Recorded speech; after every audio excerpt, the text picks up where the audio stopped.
Today we are building the Alpine65 keyboard by Bitmap Studios. Huge thank you to Bitmap for shipping mine out in the earliest batch and for shooting me a little discount. I'd like to address the controversy around the board early on in the video, so as much as I hate to, let's discuss the issues and their eventual rectifications. If you'd rather skip over this portion straight to the build, timestamps, as always, are in the description. First off, there were numerous delays and setbacks to the board's release timeline, most recently due to issues with PCB compatibility. Throughout this extended period, there were also some changes to the board itself, including replacing the badge with a machined indent of the logo, the removal of the polycarbonate option due to quality control issues, and the changing of the bezel proportions. Teja's Alpine prototype build stream also didn't help matters at all in the public eye. He was sent a faulty plate and had an overall arguably negative connotation towards the board itself, hurting its value. I don't know, Alpine. I like their logo. And then they added like funky stuff around. I feel like they could have made this weight a little bit cleaner. This is also just a lot of branding. You got the logo up here, you got the logo back here, and you got the logo down here. You got the same logo 3 times on the board. I feel like they could have been a little bit more creative, but this is kind of gnarly. But I wouldn't say it's anything super out of the norm for a prototype unit. Hopefully it's a lot more controlled. Yes, the cutouts are incorrect. You're supposed to have the wire exposed and not the screw-in part. This is fine. This is not fine. My wire is getting caught. Do you think it's important to not use words with such harsh connotations when reviewing a product? Is it better to instead use neutral words for your baseline of describing a board that you find undesirable? I don't think so at all. The faulty plate issue has long been fixed, and actual production units should come with perfectly functional plates. Obviously, with projects like this, and especially since work on the board began before COVID was being sorted out, there were bound to be delays. There's nothing we can do about it, and complaining wasn't going to get us anywhere further. Obviously, delays have proposed issues for customers that were expecting a solid time frame for financial reasons, but the delays were unavoidable, and it really just is what it is. We can't blame anyone, especially Bitmap, who is under enough stress already sorting out other more important matters.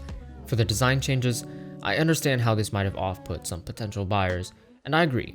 I loved the brass badge design and polycarbonate colorway, and I am sad to see them go. But just like the delays, unexpected issues are always going to arise, and we'll just have to deal with them, no matter if the outcome is good or bad. Running a group buy isn't an easy feat, and for a first board, despite these issues, went relatively smoothly, and we can expect further redemption from Bitmap in its future projects. And as for the design overall, it boils down entirely to personal preference. We shouldn't let someone with merely more experience in the hobby affect our choice of a keyword when it comes to how it looks. That should be entirely up to you. If you love it, good. If you hate it, that's also good. Find something that suits you better instead.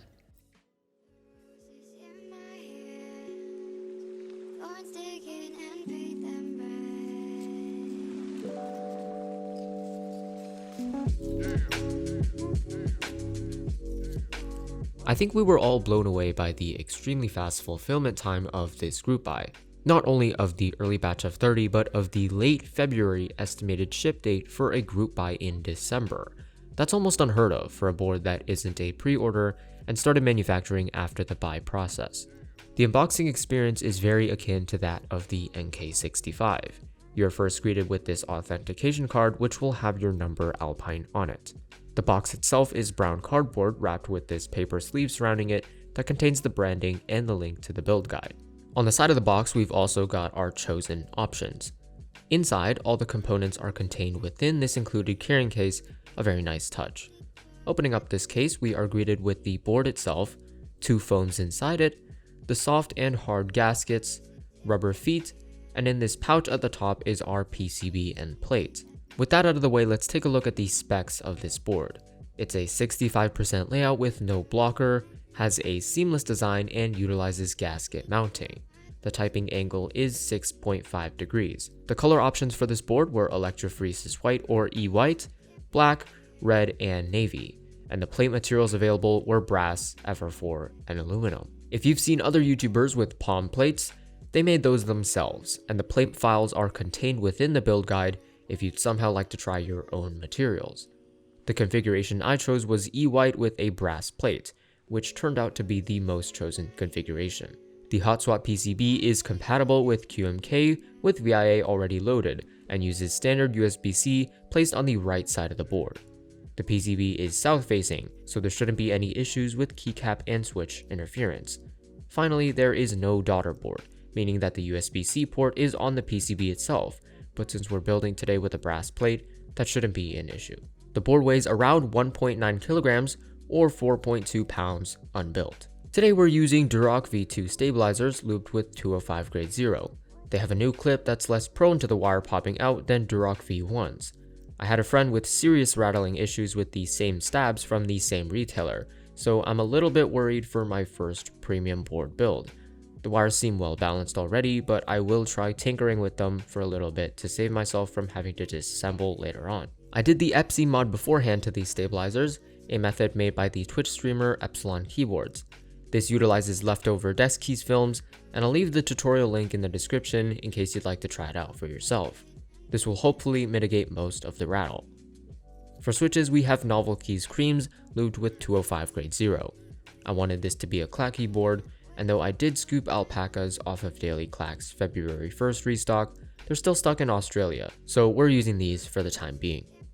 And finally, to top it off, these are some PBT cherry profile black on white keycaps with hiragana sublegends. I got this off AliExpress, and in the future it will be replaced by GMK Civilizations with the brass Rama Enter and Escape.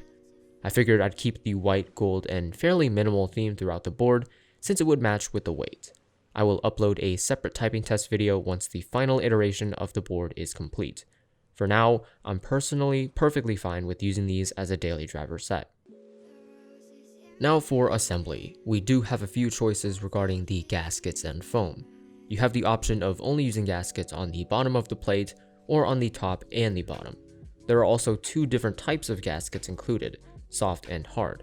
And for foam, again you have two different types, case foam and PCB plate foam. You can choose to use or omit either. Personally, I'm going to use hard top and bottom gaskets as well as both foams, so the board is nice and tight, which I think will accentuate the clack of the creams. Plus, the PCB plate foam will mitigate the pinginess of the brass plate. Overall, the board was actually a really straightforward assembly. Since it is gasket mounted, there were only 8 screws, not counting the stabilizers.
And here's the sound test.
Very muted, but also very clacky, so I hit my goal. The spacebar sound is super thunky, which is a pretty large contrast from the rest of the board, but the stab is almost perfect. Backspace stab is a little rattly, and jamming some lube in the back didn't help, so I guess that's that. That was sound, and for feel, it's very stiff, like expected with a brass plate and foam packed to the brim. Though the creams are still scratchy since they haven't been broken in yet, I'm sure this will slowly go away as I wear them in over the next few weeks. Let's get into opinions. As for the design, I love it. The front and sides are really angular with a flat rectangular top piece set on top of the angled bottom piece. It's very minimal until you look at the back and see the beautiful brass weight. The weight design is simply stunning. In my opinion, it's the perfect blend of minimalism and flashiness without taking away from the rest of the board. And to follow up on Teja's criticism, the letters are embossed much shallower into the brass than the logo, so the logo will stand out much more than the text under pretty much any lighting condition. I did mention earlier the brass badge, and though it would have fit my white and gold theme really well, I feel like some others trying to use more colorful key sets on the board will be happy it was removed. Some can argue that the board feels less premium without it, as having a shiny badge is a characteristic of more expensive or bespoke boards. I agree with this, but honestly, I don't really care. It looks great regardless, and could better fit some people's aesthetic. A while back there was a vote for the bezel design, as I mentioned earlier in the controversy section. Personally, I voted for thick, as that would draw the most equal proportions, but the general consumers stuck with thin. The vote, which held Bitmap, the studio committee, and the general consumers at the same importance, ended up voting for thick, with a 2 out of 3 win. This means that the left, top, and bottom bezels would be the same thickness.